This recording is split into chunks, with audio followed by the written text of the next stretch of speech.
بسم اللہ الرحمن الرحیم۔ شروع کرتی ہوں اللہ کے نام سے جو بڑا مہربان اور نہایت رحم کرنے والا ہے۔ سب دیکھنے والوں کو میرے چینل صراط مستقیم میں خوش آمدید۔ ویڈیو کا آغاز کرنے سے پہلے سب میرے ساتھ ایک دفعہ درود شریف پڑھ لیجئے۔ اللہم صلی علی سیدنا محمد وعلی آل سیدنا محمد وبارک وسلم۔ زندگی میں سکون ایک ایسی نعمت ہے جو زندگی میں ہو تو ہی زندگی خوشگوار لگتی ہے، ورنہ یہی زندگی عذاب جیسی محسوس ہوتی ہے۔ انسان زندگی میں سکون اور خوشی ڈھونڈنے کے لیے کیا کچھ نہیں کرتا۔ زندگی میں جتنی بھی بھاگ دوڑ لگی ہوئی ہے وہ ساری کی ساری سکون حاصل کرنے کے لیے ہی ہے۔ آج کی اس ویڈیو میں ہم بات کریں گے کہ زندگی میں سکون اور خوشی لانے کے لیے کیا ضروری ہے، اور وہ کون سی وجوہات ہیں جن کی وجہ سے زندگی کا سکون انسان سے چھن جاتا ہے اور وہ مایوس اور بے سکون رہنے لگتا ہے۔ اس حوالے سے میں حضرت علی رضی اللہ تعالی عنہ کا ایک واقعہ بھی آپ کے ساتھ شیئر کروں گی۔ جاننے کے لیے اس ویڈیو کو اینڈ تک ضرور دیکھیے گا۔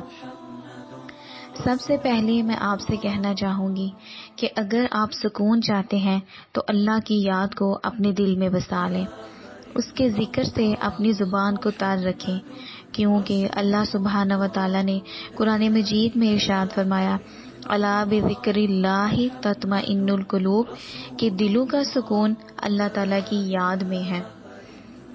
یہ سکون مہنگی سی مہنگی گاڑی میں نہیں ہے، بڑے سے بڑے گھر میں نہیں ہے، برانڈڈ چیزیں استعمال کرنے میں نہیں ہے، ڈگریوں میں نہیں ہے، اچھے کاروبار میں نہیں ہے، اربوں کے بینک بیلنس میں نہیں ہے، اچھی نوکری میں نہیں، لیکن ہم انسان اللہ کے حکم سے غافل ہو کر ان سب چیزوں کے پیچھے بھاگتے ہیں کہ شاید ان میں سکون مل جائے۔ دنیا میں ایسی بہت سی مثالیں ہیں جن سے ہمیں پتہ چلتا ہے کہ عزت اور دولت شہرت ہونے کے باوجود بھی کچھ لوگ سکون قلب سے محروم ہوتے ہیں۔ اس کی سب سے بڑی مثال جو میری نظر میں ہے وہ شہید جنید جمشید کی ہے، جن کو ہم سب جانتے ہیں۔ وہ ایک مشہور سنگر تھے، فیم، رسپیکٹ سب کچھ تھا ان کے پاس، لیکن انہوں نے ایک انٹرویو میں بتایا کہ یہ سب چیزیں ہونے کے باوجود میرے دل میں سکون نہیں تھا، میں ہر وقت بے چین رہتا تھا۔ اسی سکون کی تلاش نے ان کو اللہ سبحانہ و تعالیٰ کے نزدیک کر دیا۔ وہ دین کی تبلیغ سے منسلک ہو گئے اور بقول ان کے وہ سکون جس کی ان کو تلاش تھی ان کو وہ انہیں تبلیغ کے دوران بالا کوٹ کی ایک مسجد کے ٹوٹے ہوئے فرش پر پھٹی ہوئی چٹائی پر لیٹے ہوئے محسوس ہوا۔ اس لیے دلوں کا سکون اللہ کی یاد میں ہے۔ ایک دفعہ حضرت علی رضی اللہ تعالیٰ عنہ کی بارگاہ میں ایک شخص حاضر ہوا اور یہ عرض کرنے لگا کہ اے شیر خدا، میری زندگی میں عجیب سی بے چینی ہے، ہر وقت دل پریشان رہتا ہے، ہر وقت غصہ اور چڑچڑا پن رہتا ہے، مجھے کوئی ایسا عمل بتائیں مجھے سکون مل جائے اور میرا غصہ بھی ختم ہو جائے۔ حضرت علی رضی اللہ تعالیٰ عنہ نے فرمایا، اے شخص، تمہاری بے سکونی اور غصے کی وجہ یہ ہے کہ تم خوشیوں کو حاصل نہیں کرتے۔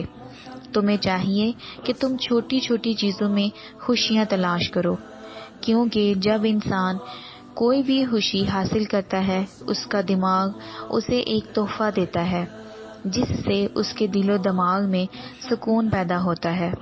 اور یہ بھی یاد رکھنا، خوشی چاہے بڑی ہو یا چھوٹی، دماغ جو تحفے کے طور پر جو راحت اور سکون دیتا ہے وہ برابر ہوتا ہے۔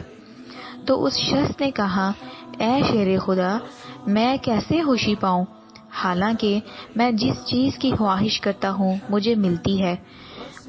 اس پر آپ نے فرمایا، انسان ہر اس چیز کی خواہش کرتا ہے جو اس کے پاس نہیں ہوتی، لیکن وہ چیز جب اس کو مل جاتی ہے تو پھر وہ اس سے بہتر کی خواہش کرتا ہے، اور یہ سلسلہ چلتا رہتا ہے۔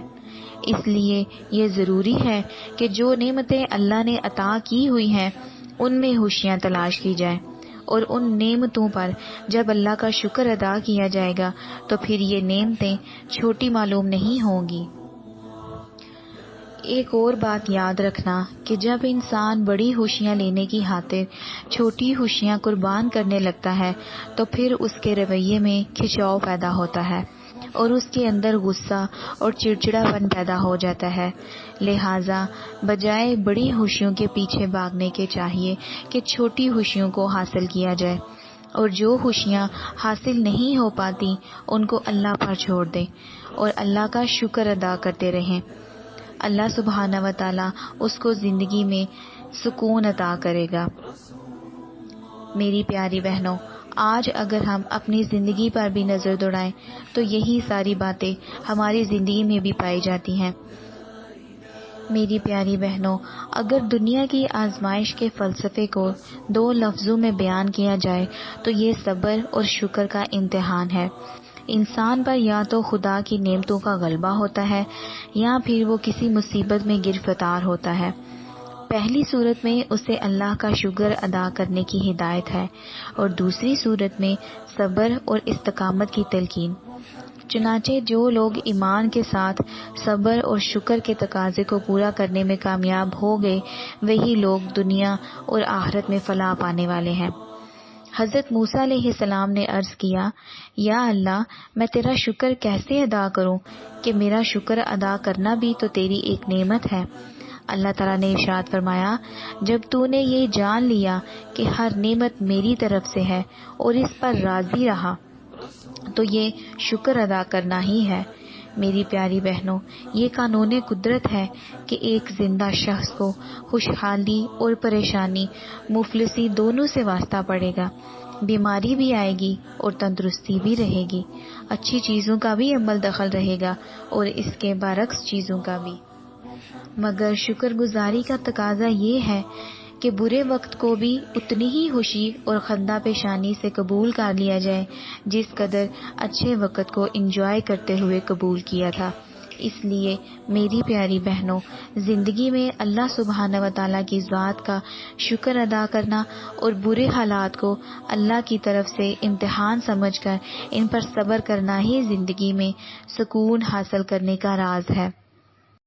امید کرتی ہوں میری یہ چھوٹی سی کاوش اور چھوٹی سی موٹیویشن آپ کو پسند آئی ہوگی۔